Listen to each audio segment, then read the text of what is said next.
Hello everyone, कैसे हैं आप सभी। My self Komal Chandrakar. Paper बहुत पास आ गया है, ठीक है। हम लोग पढ़ेंगे अभी फॉरेस्ट्री का टॉपिक, फॉरेस्ट इकोलॉजी। आज जो पढ़ेंगे ये है फॉरेस्ट इकोलॉजी। हमारा फॉरेस्ट्री का ऑलमोस्ट 90% सिलेबस ख़त्म हो गया है, ठीक है। जो क्वेश्चंस के जोन थे जिससे क्वेश्चंस के आने की संभावना ज़्यादा है, तो 90% सिलेबस हो गया है। बचा हुआ 5% क्वेश्चन जो है इकोलॉजी से आता है, उसको अभी पढ़ लेंगे, है ना। इसके बाद बहुत छोटा छोटा टॉपिक बचा होगा, जैसे कि इन्वायरमेंट कह रही हूँ, यूटिलाइजेशन, उसका भी कुछ हिस्सा मैं बता चुकी हूँ। सिल्वीकल्चर में कौन सा प्लांट का किस में यूज़ होता है। देन इसके बाद बचेगा इम्प्रूवमेंट, कुछ सर्वे से आएगा। सर्वे से क्वेश्चंस नहीं बनेंगे, लेकिन फिर भी हम लोग एक बार उसको पढ़ लेंगे, ठीक है। तो आज हम लोग पढ़ेंगे इकोलॉजी। इकोलॉजी थोड़ा बड़ा टॉपिक है, 2-3 लेक्चर हो सकता है इसका। फॉरेस्ट इकोलॉजी, ठीक है। फॉरेस्ट इकोलॉजी आप लोग इकोलॉजी पढ़े होंगे, बायोलॉजी में भी पढ़े होंगे, एग्रीकल्चर में भी पढ़े होंगे, जो जनरल पीएससी तैयारी करते हैं उसमें भी पढ़ते हैं। फॉरेस्ट इकोलॉजी भी वही है, लेकिन हम थोड़ा अलग तरीके से पढ़ेंगे। देखो, इकोलॉजी वर्ड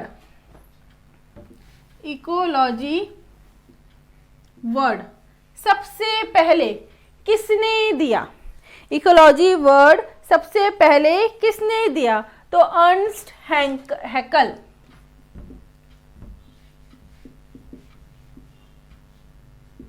ने दिया।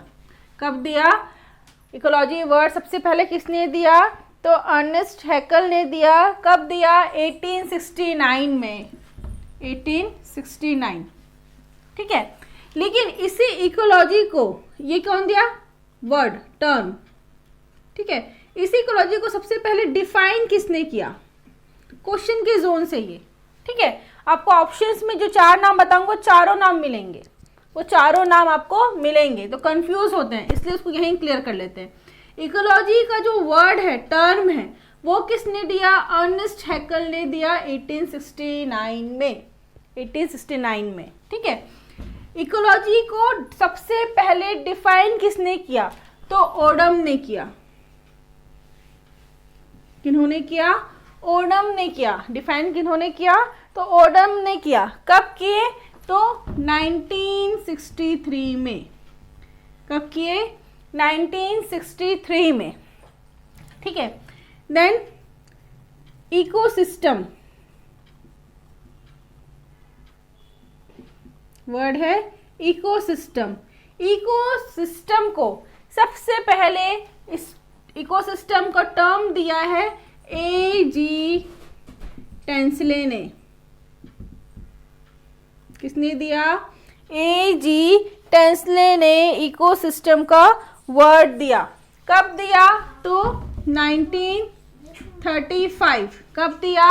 1935, ठीक है। देखो, 3 साइंटिस्ट का नाम आ गया। इकोलॉजी बोलेंगे तो इकोलॉजी को किसने बताया? तो अर्नेस्ट हैकल ने। उसको डिफाइन किसने किया? ओडम ने। उसको डिफाइन किसने किया? ओडम ने। इकोसिस्टम वर्ड किसने बताया? तो A.G. टेंसले ने, ठीक है। अर्नेस्ट हैकल को ही हम फादर ऑफ इकोलॉजी भी कहते हैं, ठीक है। अर्नेस्ट हैकल को हम फादर ऑफ इकोलॉजी भी कहते हैं, ठीक है। देन एक नाम आप सुनेंगे, प्रोफेसर R.D. मिश्रा, ठीक है। Professor Ramdev Mishra, professor R.D. Mishra, इनको फादर ऑफ इंडियन इकोलॉजी कहते हैं। Indian ecology. देखो, क्वेश्चन जब आएगा तो आपको ध्यान से पढ़ना है, क्योंकि ऑप्शंस में ये 4 ही नाम दिखेंगे आपको। ये इसके अलावा तीसरा या 5वां नाम नहीं देगा आपको, ये 4 ही नाम के आसपास घूमेगा। देखो, पहला क्वेश्चन फादर ऑफ इकोलॉजी दे दिया तो अर्नेस्ट हैकल, ऑप्शन में R.D. मिश्रा भी रहेगा। फादर ऑफ इंडियन इकोलॉजी दे देंगे तो R.D. मिश्रा, आंसर क्या हो जाएगा? R D Mishra. ठीक है, इकोलॉजी को सबसे पहले डिफाइन किसने किया? तो ओडम ने किया। इकोलॉजी वर्ड किसने दिया? तो अर्नेस्ट हैकल ने दिया। इकोसिस्टम वर्ड किसने दिया? तो ए जी टेंसले ने दिया। किसने दिया? ए जी टेंसले। ये जो इकोलॉजी वर्ड है, इकोलॉजी वर्ड है, ये कहाँ से डिराइव हुआ है? तो लैटिन लैंग्वेज से डिराइव हुआ है। किससे? लैटिन लैंग्वेज से डिराइव हुआ है, लैटिन लैंग्वेज से। इको का मतलब होता है ओइकोइस। ठीक है, लैटिन में ओइकोइस। और लॉजी का मतलब होता है स्टडी करना, टू स्टडी। ठीक है, ओइकोइस मतलब होता है होम, होम की स्टडी करना। होम की स्टडी करना को ही इकोलॉजी कहा जाता है। ठीक है, देखो first question father of ecology, term किसने दिया? सेकंड क्वेश्चन डिफाइन किसने किया? इकोसिस्टम किसने बताया? और फादर ऑफ इंडियन इकोलॉजी कौन है? बहुत इंपॉर्टेंट है ये। अभी जो चिराग का एग्जाम होता है उसमें ये क्वेश्चन पूछा गया था, फादर ऑफ इंडियन इकोलॉजी कौन है? तो R D Mishra, professor R D Mishra. ये वर्तमान में कहाँ है? तो बीएचयू के बॉटनी डिपार्टमेंट के एचओडी हैं, हेड ऑफ डिपार्टमेंट हैं। ठीक है, ये हो गया कुछ बेसिक इंट्रोडक्शन किसका? इकोलॉजी का। पहले भी पढ़े होंगे आप लोग इकोलॉजी, इसलिए एकदम डिटेल में नहीं पढ़ेंगे हम। जो वहाँ नहीं पढ़े हैं वो हम यहाँ पढ़ेंगे। ठीक है, जो वहाँ पढ़ चुके उसको पढ़ने में टाइम वेस्ट नहीं करेंगे, नया चीज़ देखेंगे। देखो इकोलॉजी, इकोलॉजी से रिलेटेड दो वर्ड आते हैं, एक होगा ऑटो इकोलॉजी और दूसरा होता है सिन इकोलॉजी। ऑटो इकोलॉजी मतलब किसी एक इंडिविजुअल का स्टडी कर रहे हैं, उससे रिलेटेड सराउंडिंग्स को लेकर के, तो वो होगा ऑटो इकोलॉजी। सिंपल, जो हम लोग फर्स्ट पढ़े थे ऑर्गेनिज्म। ठीक है, ऑर्गेनिज्म, किसी एक ऑर्गेनिज्म की स्टडी कर रहे हैं उसके आसपास के इन्वायरमेंट को लेकर के, तो वो होगा ऑटो इकोलॉजी। वहीं अगर हम group of organism,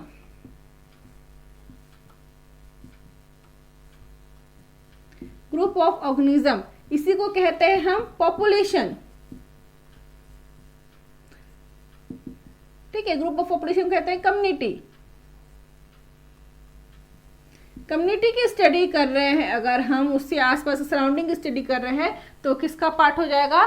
sin ecology. ये क्वेश्चन सिन इकोलॉजी वाला इस साल के ICAR NET agroforestry as well as environmental science में भी पूछा गया था। क्या कि सिन इकोलॉजी में हम किसकी स्टडी करते हैं? ग्रुप ऑफ इंडिविजुअल्स की बायोम की किसकी? तो हम किसकी करते हैं? पॉपुलेशन की या ग्रुप ऑफ ऑर्गेनिजम्स की स्टडी करते हैं। ठीक है, आगे पढ़ते हैं। ठीक है, इकोसिस्टम इकोलॉजी आगे बढ़ाते हैं अभी। ठीक है, तो एक वर्ड आप लोग सुने होंगे, संस्था का नाम national committee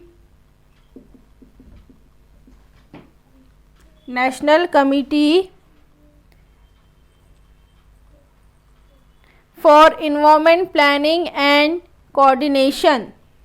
national committee for environmental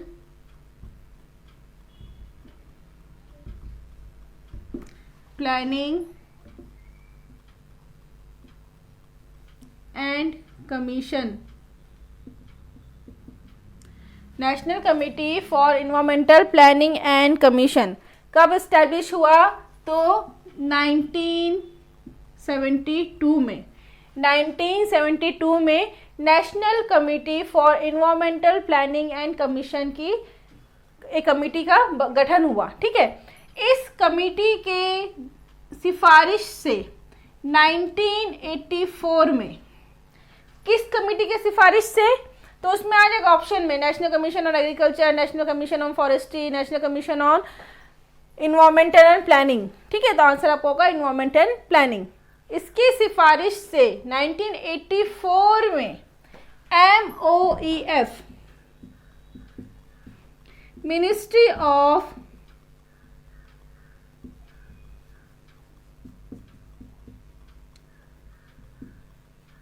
environment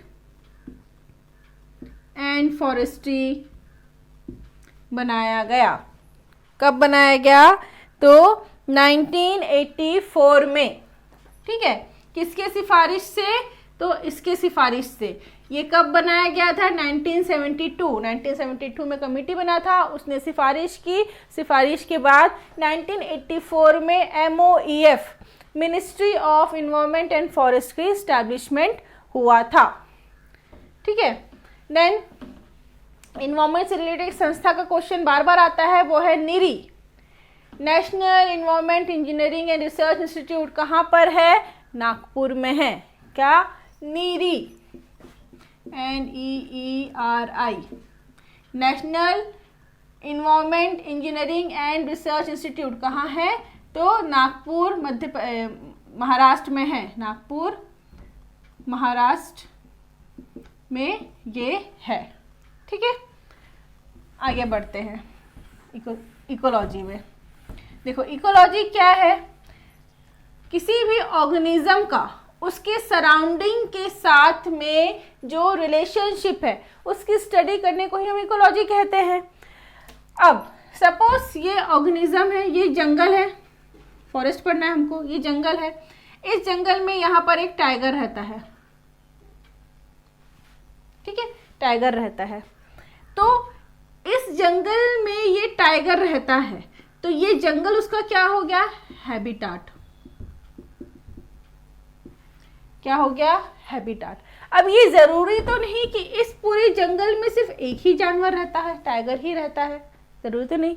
बहुत सारे टाइगर रह सकते हैं, है ना, बहुत सारे टाइगर हो सकते हैं, लेकिन हर टाइगर का अपना एक स्पेसिफाइड एरिया होगा कि वो इस एरिया के बाहर नहीं जाएगा। होता है, जानवरों में भी होता है, ह्यूमन बीइंग का भी होता है। हम भी रिमार्क करके रखते हैं कि ये हमारे एरिया है, इस एरिया पे कोई और कंस्ट्रक्शन नहीं करेगा, ये एरिया है, इसमें कोई और कंस्ट्रक्शन नहीं करेगा। होता है हर किसी का। ठीक है, अपने घर में भी हमने अपना अपना रूम बना के रखे हैं। हम अपने रूम में जितने कंफर्ट होते हैं हम दूसरे के रूम में कंफर्ट नहीं हो सकते। तो ये पूरा घर जो है वो कहलाता है हैबिटाट।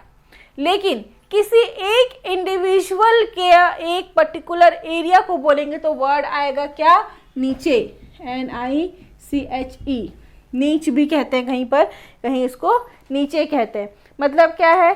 किसी एक ऑर्गेनिज्म के लिए, अगर हम किसी एक ऑर्गेनिज्म के लिए, सपोज मेरा घर है, मेरे घर में अगर 5 कमरे हैं, ठीक है, लेकिन मैं अपने ही कमरे में 1 2, ये हॉल, ये 2, ठीक है, ये 5 कमरे हैं, 1 2 3 4 5, और ये 5th नंबर का कमरा जो है ये मेरा रूम है। मैं कंफर्ट इसी रूम में फील करूंगी, बाकी रूम्स में नहीं। मैं मैक्सिमम टाइम किस रूम में स्पेंड करूंगी? इस रूम में स्पेंड करूंगी। तो ये क्या हो गया? ये मेरा नीचे हो गया।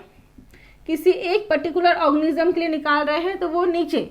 लेकिन ये जो पूरा हैबिटाट है, यह हैबिटाट पूरे के पूरे ऑर्गेनिजम्स के लिए, मेरे घर में जितने मेंबर्स होंगे सबके लिए यह हैबिटाट है। लेकिन नीचे किसके लिए होगा? तो हो सकता है किसी एक ऑर्गेनिज्म से, जैसे मेरी बेटी, तो मेरी बेटी का ये रूम है तो ये उसके लिए नीचे होगा। किसी एक ऑर्गेनिज्म का अगर देख रहे हैं तो वो नीचे, वर्ड आता है नीचे और हैबिटेट ऑप्शन में आएगा। तो आप देखना कि पूरे पूरे ऑर्गेनिजम्स को लेके पूछ रहा है या किसी एक पर्टिकुलर ऑर्गेनिजम्स को लेके पूछ रहा है। ठीक है, तो ये हो गया आपका हैबिटाट और नीचे। अब देखो,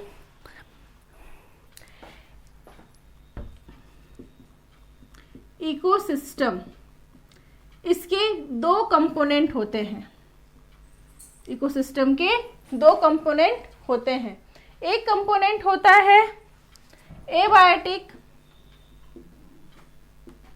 और दूसरा होता है बायोटिक। एक कंपोनेंट होता है एबायोटिक कंपोनेंट और दूसरा होता है बायोटिक कंपोनेंट। एबायोटिक कंपोनेंट में, एबायोटिक मतलब कि निर्जीव, जो जीवित नहीं है, ऐसे कंपोनेंट्स आएंगे एबायोटिक में, और बायोटिक में आएंगे ऐसे जो जीवित है। तो एबायोटिक में जैसे आएगा, जो हमारे एग्जाम पॉइंट ऑफ व्यू से बहुत इंपॉर्टेंट है वो देखते हैं। टेम्परेचर, ठीक है, सेकेंड एटमॉस्फेयर,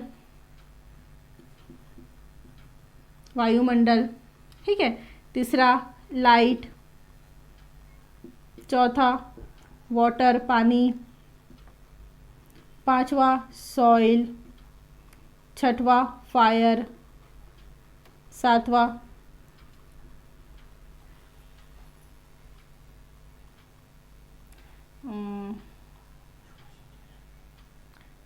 टोपोग्राफी, ठीक है, ऐसे बहुत सारे एबायोटिक कंपोनेंट्स है। और बायोटिक कंपोनेंट्स में क्या आ जाएंगे, लिविंग और लिविंग ऑर्गेनिजम्स। तो लिविंग ऑर्गेनिजम्स में क्या आ जाएंगे, एक तो आएगा प्रोड्यूसर्स, दूसरे होंगे कंज्यूमर्स, प्रोड्यूसर्स उत्पादक, कंज्यूमर्स उपभोक्ता, और तीसरे होते हैं डिकम्पोजर्स। कौन होंगे, प्रोड्यूसर्स, कंज्यूमर्स और डिकम्पोजर्स। प्रोड्यूसर्स बनाने वाले, कंज्यूमर्स उनको खाने वाले, और डिकम्पोजर्स मतलब जो खा करके उसको नष्ट कर देते हैं, वो होंगे डिकम्पोजर्स। ठीक है, ये होंगे बायोटिक में। अभी हमको पढ़ना है एबायोटिक। हम अभी पढ़ेंगे एबायोटिक। इंपॉर्टेंट पॉइंट्स हम लोग पढ़ेंगे, पूरा हमको थ्योरी नहीं पढ़ना है, हम सिर्फ क्वेश्चंस के जोन को पकड़ेंगे। तो एबायोटिक में सबसे पहले देखते हैं हम एटमॉस्फेयर। एटमॉस्फेयर क्या है, तो एटमॉस्फेयर एक अर्थ के ऊपर का वायुमंडल है जहाँ पे विभिन्न प्रकार के गैसेस जो है वो रहती है। ये देखे हम लोग, ठीक है। अब गैसेस कौन कौन से, सबसे ज़्यादा नाइट्रोजन रहता है, उसके बाद ऑक्सीजन रहता है, ठीक है। नाइट्रोजन का परसेंटेज पूछा जाता है 78%, ऑक्सीजन का 20 पॉइंट समथिंग है, 20 या 21% लिखा रहता है, ठीक है, क्लियर। कार्बन डाइऑक्साइड का पूछा जाता है, CO2 का 0.003% बार बार पूछा जाता है। ये आप लोग इन्वायरमेंट में भी पढ़े हैं। हमको पढ़ना है एटमॉस्फेयर के लेयर जो इम्पोर्टेंट है। सबसे पहले होता है स्ट्रेटोस्फियर, सॉरी, लेयर से पहले एक और चीज देख लेते हैं।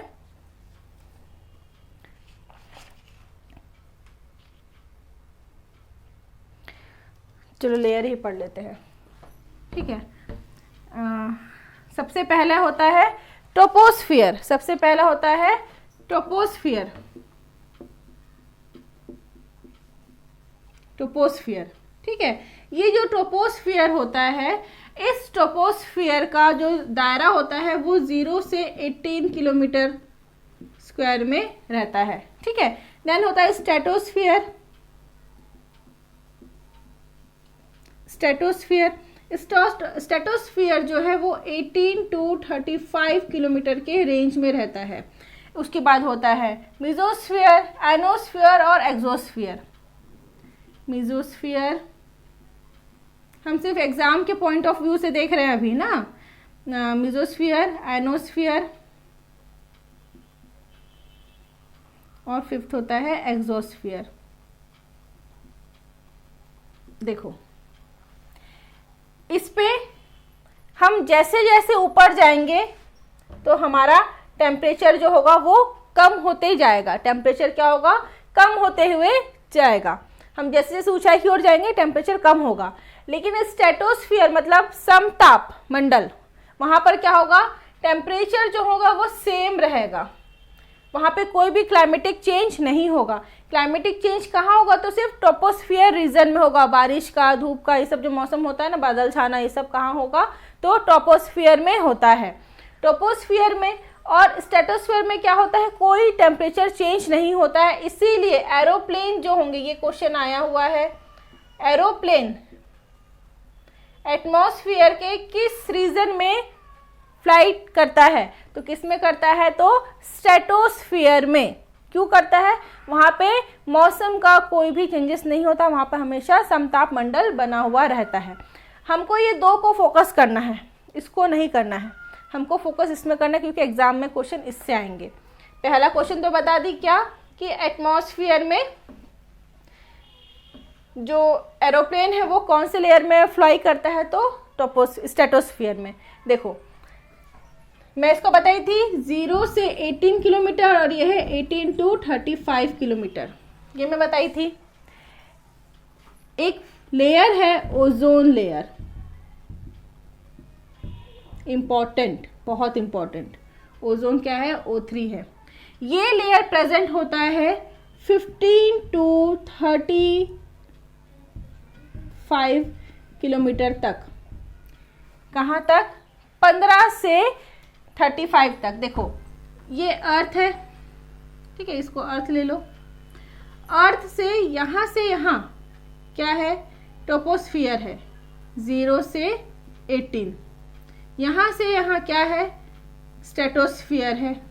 ये मानो ओजोन कहाँ से स्टार्ट हो रहा है, यहाँ से स्टार्ट हो रहा है 15 से। ओजोन कहाँ से स्टार्ट हो रहा है, यहाँ से। तो अगर हम ओजोन को, क्वेश्चन को समझो, बात को समझो, ठीक है। ओजोन को अगर हम 100% ले रहे हैं तो इस 100% का 90% ओजोन कहाँ पर है, स्ट्रेटोस्फियर में है, और 10% ओजोन जो है वो कहाँ है, ट्रोपोस्फियर में। क्वेश्चन आएगा ozone layer is present in troposphere, stratosphere, mesosphere, ionosphere. तो क्या आएगा, स्ट्रेटोस्फियर। क्या आएगा आंसर, स्ट्रेटोस्फियर। लेकिन अगर क्वेश्चन आएगा कि bed ozone is present in, bed ozone, तो क्या आएगा आंसर आपका, ट्रोपोस्फियर। क्यों आएगा बता रही हूं, देखो ये जो यहां से यहां वाला रीजन है, मैं आपको यहां बताई थी, टेम्परेचर जैसे जैसे हम ऊपर जाएंगे टेम्परेचर कम होते जाता है। कहाँ पर, ट्रोपोस्फियर में। तो जब हम ऊपर जाते हैं तो टेम्परेचर कम होना चाहिए, लेकिन ये ओजोन जो है, ये जो ओजोन है ये क्या होता है, ये एक तरीके का ग्रीन हाउस गैस है। क्या है, ग्रीन हाउस गैस, हरित गृह गैस है, ठीक है। ये जो गैस है ये क्या करता है, टेम्परेचर को बढ़ाने का काम करता है। क्या करेगा, तापमान को बढ़ाने का काम करेगा। तो नॉर्मली क्या होना चाहिए, टेम्परेचर जब ऊपर जा रहे हैं, हाइट में जा रहे हैं, तो टेम्परेचर को कम होना चाहिए। लेकिन जब ये ओजोन लेयर डिग्रेड होता है, डिप्लीट होता है, तब ये ओजोन जो है ये फ्री हो जाता है, ठीक है, लेयर से, फॉर्म से अलग हो जाएगा, फ्री हो जाएगा, और क्या काम करेगा, टेम्परेचर को बढ़ाने का काम करेगा, ग्लोबल वार्मिंग का काम करेगा। इसीलिए ऐसे ओजोन लेयर जो ट्रोपोस्फियर में प्रेजेंट है उसको कहते हैं बेड ओजोन, और जो रिमेनिंग 90% है जो स्ट्रेटोस्फियर में है उसको कहते हैं गुड ओजोन, ठीक है। डिटेल में है ये। अगर ऑप्शन में आया कि good ozone layer is present in, तो स्ट्रेटोस्फियर, लेकिन बेड ओजोन आया तो ट्रोपोस्फियर। क्यों होता है, क्योंकि वो ग्रीन हाउस गैस का काम करता है, ठीक है। देन ओजोन का नाम आ ही गया है, तो थोड़ा सा और देख लेते हैं ओजोन के बारे में। तो ओजोन क्या है, ओजोन क्या है, ऑक्सीजन का मॉलिक्यूल है, 3 ऑक्सीजन्स बॉन्ड करते हैं। ओजोन क्या है, तो ओजोन एक प्रोटेक्टिव शील्ड है, प्रोटेक्टिव शील्ड है। किसके against, ultra rays, UV rays, sun के जो हार्मफुल रेस आते हैं उससे हमको बचाता है, ठीक है। ये जो ओजोन लेयर है ये डिप्लीट होता है, डिप्लीट होता मतलब वो पतला होने लगा है, छिद्र पाए गए हैं। तो कहाँ पाए गए हैं, तो अंटार्कटिका के रीजन पे, अंटार्कटिक रीजन के ऊपर में ओजोन के छिद्र पाए गए हैं, ठीक है। इसको छिद्र को सबसे पहले किसने देखा, तो ब्रिटेन ने देखा, और ब्रिटेन ने देख करके जागरूक हो गया। जागरूक होने के बाद में एक प्रोटोकॉल लाया, उसका नाम है मॉन्ट्रियल प्रोटोकॉल, ठीक है। Which of the following protocol is related with ozone layer depletion, तो क्या आएगा, मॉन्ट्रियल प्रोटोकॉल। ऑप्शन में आपको क्योटो प्रोटोकॉल, मॉन्ट्रियल प्रोटोकॉल, अलग अलग प्रोटोकॉल के नाम देंगे, तो पहचान करना है क्या, मॉन्ट्रियल प्रोटोकॉल किससे रिलेटेड है, ओजोन लेयर से।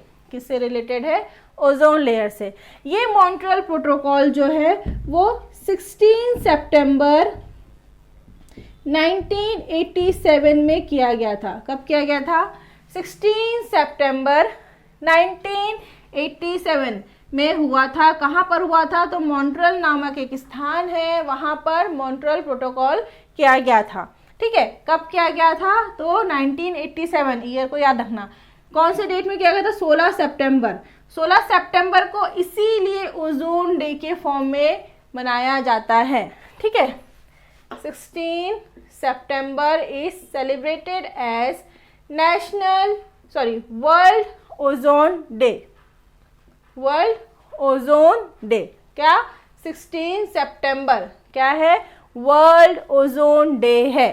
ठीक है, अच्छा हम फॉरेस्ट्री पढ़ रहे हैं, किसी को पता है कि फॉरेस्ट्री डे कब बनाया जाता है?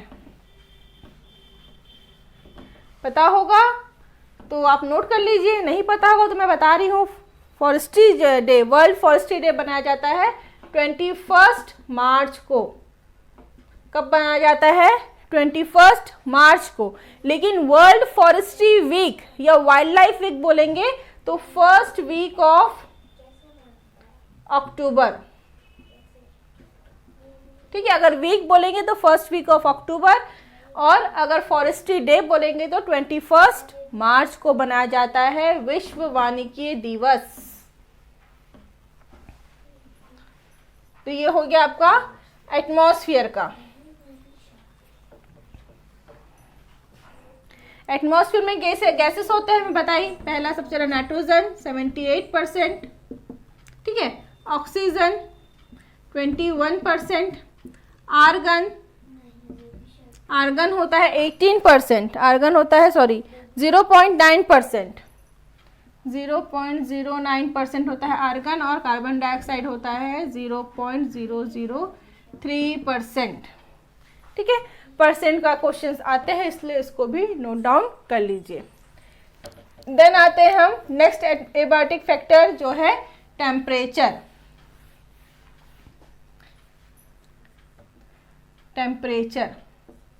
ठीक है, टेम्परेचर का मैक्सिमम हिस्सा बता दी थी कि टेम्परेचर कितने से कितना होगा तो कौन सा फॉरेस्ट होगा। हमको फॉरेस्ट्री बेस से पढ़ना है। ठीक है, 0 से 17 होगा तो क्या होगा, 17 डिग्री सेंटीग्रेड से 24 होगा तो क्या होगा, 24 से ज़्यादा होगा तो क्या होगा, 24 से कम होगा तो क्या होगा, 7 से 17 क्या होगा। मैं सारा चीज़ क्लियर कर चुकी हूँ अपने फर्स्ट या सेकेंड वीडियो में सारा चीज़ क्लियर है, एक बार आप रिवाइज करिएगा।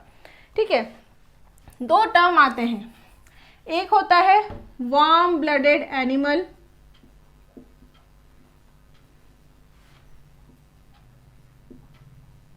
और एक होता है कोल्ड ब्लडेड एनिमल।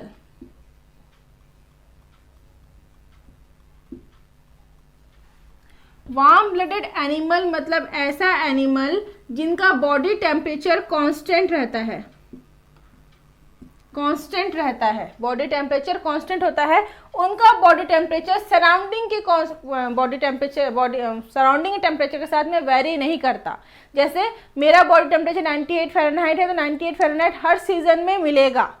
हाँ, बीमार पड़ूंगी तब वो अलग है कि हाँ ऊपर नीचे होगा, लेकिन कॉमन जो मिलेगा वो हमेशा मिलेगा। ठंड में भी उतना ही मिलेगा, गर्मी में भी उतना ही मिलेगा, बारिश में भी उतना ही मिलेगा। ठीक है, लेकिन कोल्ड ब्लडेड एनिमल्स का जो रहता है उनका बॉडी टेम्परेचर कांस्टेंट नहीं होता, उनका बॉडी टेम्परेचर कैसा होता है, वेरिएबल होगा। कैसे वेरिएबल होगा, तो सराउंडिंग्स के हिसाब से। अगर सराउंडिंग में बहुत ज़्यादा ठंडा है तो उनका बॉडी टेम्परेचर भी ठंडा हो जाएगा, सराउंडिंग का टेम्परेचर बहुत ज़्यादा है तो उनका टेम्परेचर भी ज़्यादा हो जाएगा। ऐसे ऑर्गेनिजम्स को कहते हैं कोल्ड ब्लडेड एनिमल्स। इनका टेम्परेचर बाहर से डिफाइन नहीं होता है, इसलिए इसको कहते हैं एंडोथर्मिक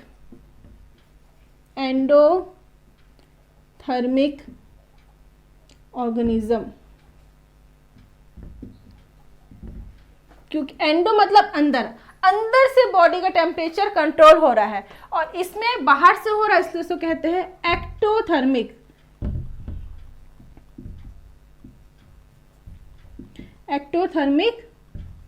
ऑर्गेनिज्म। तो एक्टोथर्मिक ऑर्गेनिज्म क्या है, तो कोल्ड ब्लडेड एनिमल्स को एक्टोथर्मिक ऑर्गेनिज्म कहते हैं। एंडोथर्मिक ऑर्गेनिजम्स किसको कहते हैं, वार्म ब्लडेड एनिमल्स को। इसी को ही एंडोथर्मिक को ही हम होम्योथर्मिक,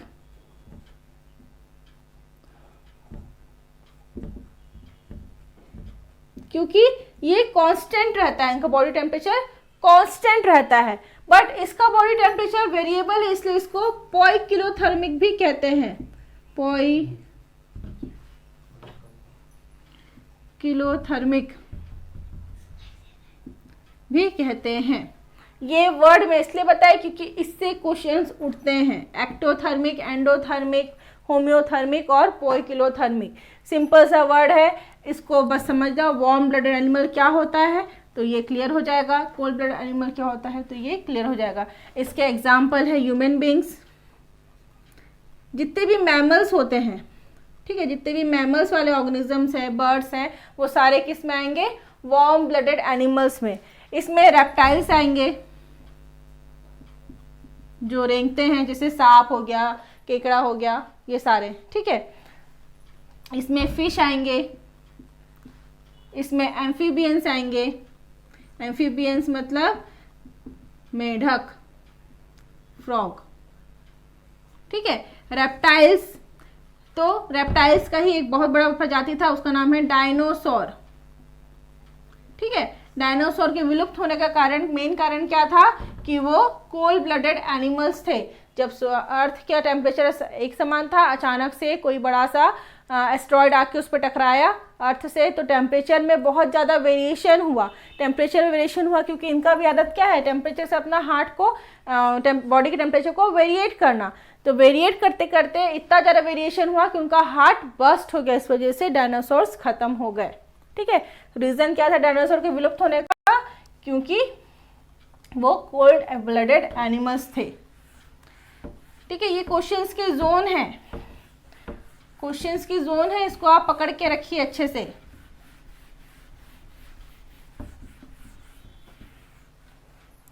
देन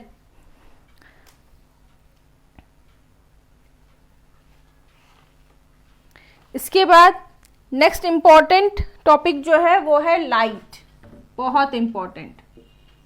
लाइट बहुत बड़ा टॉपिक भी है, पर हमको शॉर्ट में निपटाना है, ठीक है। लाइट, देखो लाइट क्या है, तो लाइट एक फॉर्म है एनर्जी का, ऊर्जा का एक रूप है, ठीक है। ये लाइट का मेन सोर्स क्या है, तो सन है। क्या है, सन है। लाइट से हमको रोशनी मिलती है, साथ में गर्माहट भी मिलती है। तो सन से एक क्वेश्चन आता है, सन से मान लो 100% एनर्जी रिलीज हो रही है, तो उसमें से 50% एनर्जी अर्थ तक पहुंचता है। कितना पहुंच रहा है, अर्थ तक पहुंचता है। और इस 50% का सिर्फ 2% एनर्जी किस में कन्वर्ट होता है, फोटोसिंथेटिक यूजफुल एनर्जी में कन्वर्ट होता है। किस में कन्वर्ट होता है, यूजफुल वर्क में कन्वर्ट होता है। बाकी जो 50% जो आया था वो पूरे हीट अप करने के लिए, कोई रिफ्लेक्शन में, कोई बाहर चले जाता है, कोई एब्जॉर्ब हो जाता है, इस तरीके से यूज हो जाता है। लेकिन जो यूजफुल एनर्जी मतलब जो फोटोसिंथेसिस, प्रकाश संश्लेषण यूजफुल है, फोटोसिंथेटिक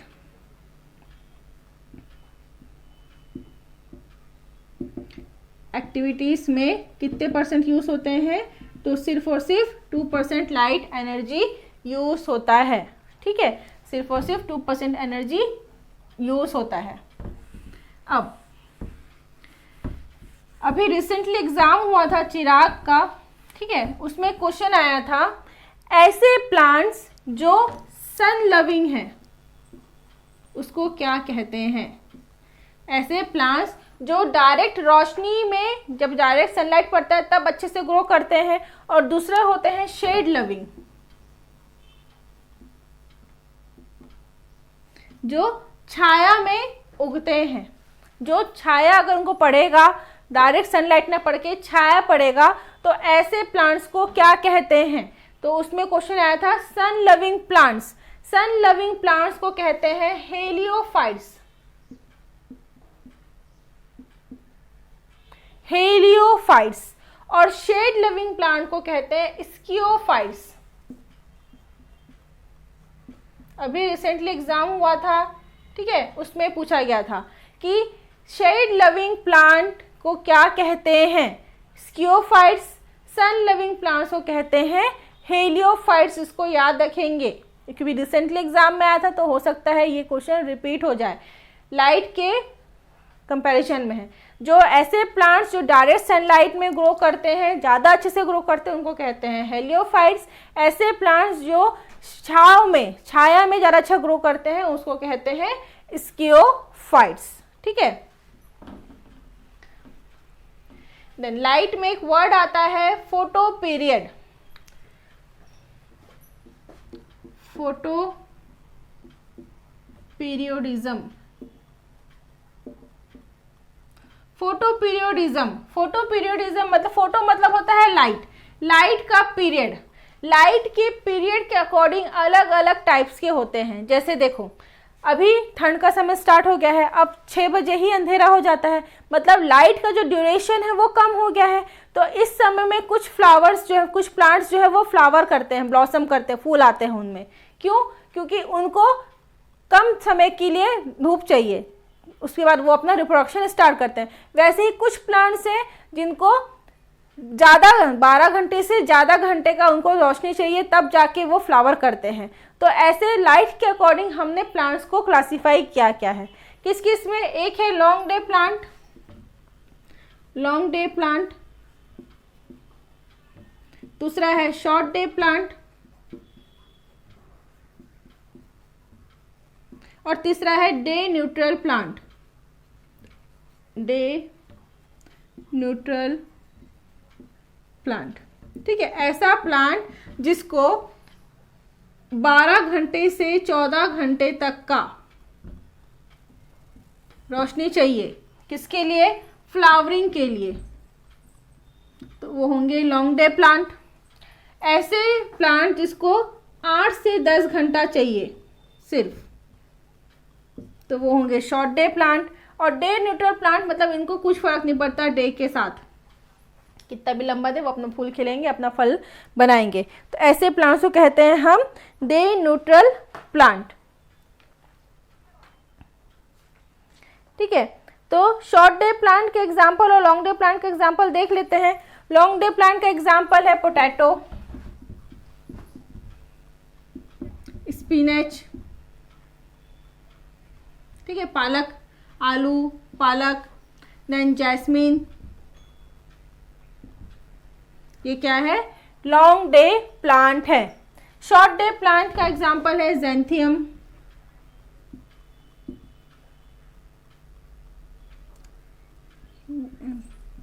क्रिसेंथेमियम,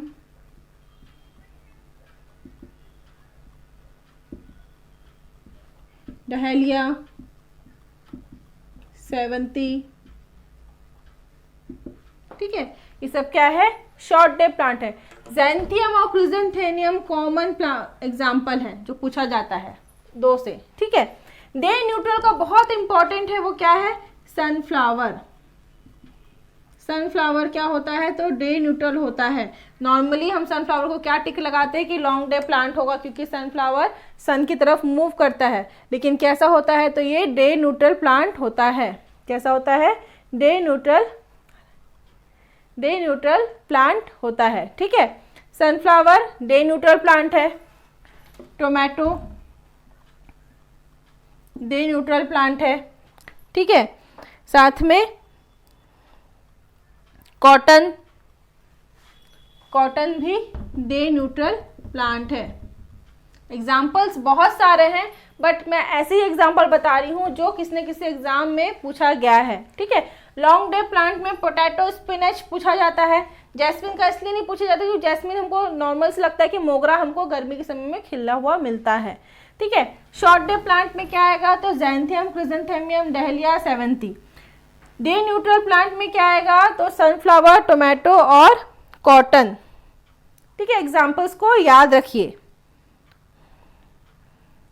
देन अभी रिसेंटली एक एग्ज़ाम हुआ था पिछले साल, है ना, आज ही के दिन में 6 नवंबर को। तो उसमें पूछा गया था, बॉटनी का एग्ज़ाम था असिस्टेंट प्रोफेसर का। ठीक है, उसमें क्वेश्चन पूछा गया था, वो मैं बता रही हूँ कौन सा। देखो, 2 चीज़ होता है, एक होता है फोटोसिंथेसिस, प्रकाश संश्लेषण, और एक होता है रेस्पिरेशन। एक होता है रेस्पिरेशन। 2 चीज़ होता है, फोटोसिंथेसिस और रेस्पिरेशन, प्रकाश संश्लेषण और श्वसन। ठीक है, इसमें क्या करता है? प्लांट कार्बन डाइऑक्साइड को लेता है और ऑक्सीजन को रिलीज करता है। इसमें क्या करता है? ऑक्सीजन को रिलीज करता है और कार्बन डाइऑक्साइड को लेता है,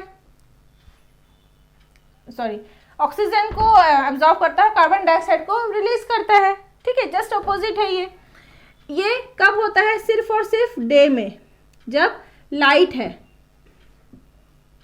जब रोशनी रहती है, सूरज की रोशनी रहता है तभी करता है। और ये डे एंड नाइट दोनों समय होता है, डे एंड नाइट दोनों समय होता है। ये सिर्फ ग्रीन प्लांट्स करते हैं, ये सारे जीव जंतु करते हैं। ये डिफरेंस हो गया।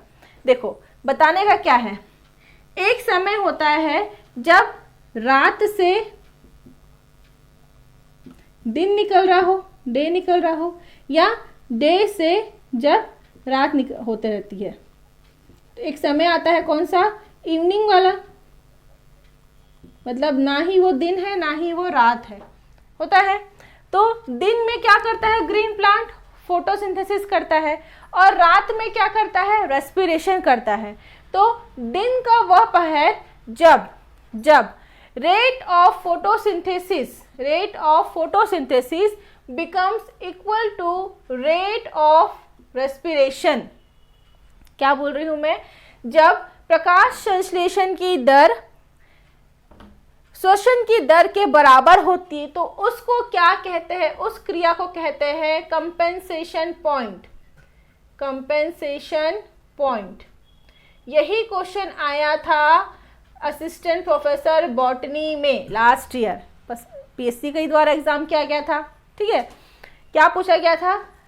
Compensation point is a dash करके दे दिया, when the rate of transpiration becomes equal to rate of photosynthesis, when the rate of transpiration becomes equal to rate of respiration, when rate of photosynthesis becomes rate of respiration। तो क्या है? when rate of respiration becomes equal to rate of photosynthesis, मतलब जितने amount में carbon dioxide को ले रहा है उतने ही अमाउंट में कार्बन डाइऑक्साइड को रिलीज भी कर दे रहा है। जितने अमाउंट में ऑक्सीजन को रिलीज कर रहा है उतने ही अमाउंट में कार्बन ऑक्सीजन को एब्जॉर्ब भी कर रहा है। मतलब नेट गेन क्या है? जीरो। नेट गेन क्या हो गया? जीरो। तो इस पॉइंट को कहते हैं compensation point. Exam point of view से इंपॉर्टेंट। अभी जो एग्जाम हुआ था किसका? तो यूजीसी नेट का है ना, अभी रिसेंटली जो हुआ था उसमें भी ये क्वेश्चन पूछा गया है, यूजीसी नेट लाइफ साइंस का। ठीक है, उसमें भी ये क्वेश्चन पूछा गया है कि कंपेंसेशन पॉइंट क्या है। उसमें क्वेश्चन ऑप्शन चेंज कर दिया था, उसमें कार्बन डाइऑक्साइड और ऑक्सीजन के रूप में दिया था। और जो पीएससी का एग्जाम हुआ था उसमें रेट ऑफ रेस्पिरेशन और रेट ऑफ फोटोसिंथेसिस के कंपैरिजन में दिया था। ठीक है, तो इसीलिए इसको थोड़ा सा मैं इस तरीके से बताई ताकि आपको समझ में आ जाए। तो ये हो गया आपका लाइट वाला पोर्शन। ठीक है, क्या क्या पढ़े इसमें हमने? फोटो पीरियोडिज्म पढ़े, देन स्कियोफाइट्स हेलियोफाइट्स पढ़े, देन कुछ ये कंपेंसेशन पॉइंट पढ़े। अब देखो स्कियोफाइट्स हेलियोफाइट्स नाम आ गया है तो उससे रिलेटेड कुछ पॉइंट्स और पढ़ते हैं। ऐसे प्लांट्स जो सन में ग्रो करते हैं उसको हम कहते हैं हेलियोफाइट्स, जो शेड में ग्रो करते हैं उसको कहते हैं स्कियोफाइट्स। ये क्लियर हो गया। ऐसे प्लांट्स जो सैंड में ग्रो करते हैं, रेत में ग्रो करते हैं, उसे कहते हैं पास्मोफ्लाई। पास्मोफाइट्स जो रेत में ग्रो करते हैं। जो सॉल्ट में ग्रो करते हैं, ठीक है, सॉल्ट में ग्रो करते हैं, नमक वाले स्थान में ग्रो करते हैं, उसे कहते हैं हेलोफाइट्स। क्या कहते हैं? हेलोफाइट्स। हेलोफाइट्स में ही आ जाता है मैंग्रोव फॉरेस्ट। याद करो, मैंग्रोव बताई थी मैं। ठीक है, हेलोफाइट्स ऐसे प्लांट्स जो एसिड्स में ग्रो करते हैं, अम्ल में, उसको कहते हैं ऑक्सैलोफाइट्स। क्या कहते हैं? ऑक्सैलोफाइट्स। ऐसे प्लांट्स जो बहुत ही ज्यादा ठंडे एरिया में ग्रो करते हैं, कोल्ड एरिया में, ठीक है, बहुत ही ज्यादा कोल्ड एरिया में ग्रो करते हैं, उसको कहते हैं cryophytes. CRYO, cryophytes.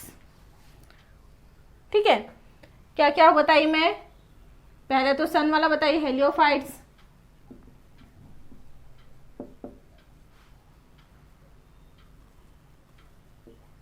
Sun loving, और शेड लविंग का हो गया क्या? स्कियोफाइट्स। स्कियोफाइट्स। ठीक है, देन सैंड में पास्मोफाइट। ठीक है, सॉल्ट का है हेलोफाइट्स, एसिड का है ऑक्जेलोफाइट्स, कोल्ड का है क्रायोफाइट्स। ऐसे प्लांट्स जो दूसरे पेड़ के ऊपर चढ़ के ग्रो करते हैं लेकिन उनको नुकसान नहीं करते हैं, मतलब कि ऊपर चढ़ के ग्रो कर रहे हैं, उनको कहते हैं एपीफाइट्स। एग्जाम्पल ऑर्चिड्स,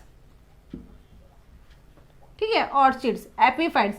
ऐसे प्लांट्स जो सपोर्ट के लिए दूसरे प्लांट पे, होस्ट नहीं कह सकते उसको, सपोर्ट के लिए दूसरे प्लांट पे ऊपर चढ़ के ग्रो करते हैं, ऐसे प्लांट्स को कहते हैं एपीफाइट्स। ये उनको हार्म नहीं पहुंचाते, बस उनसे सपोर्ट लेते हैं, ऐसे प्लांट्स को कहते हैं एपीफाइट्स। तो ये कुछ फाइट्स वाले हैं, इसको याद रखेंगे क्योंकि इससे क्वेश्चंस, वन लाइनर्स क्वेश्चंस बनते हैं।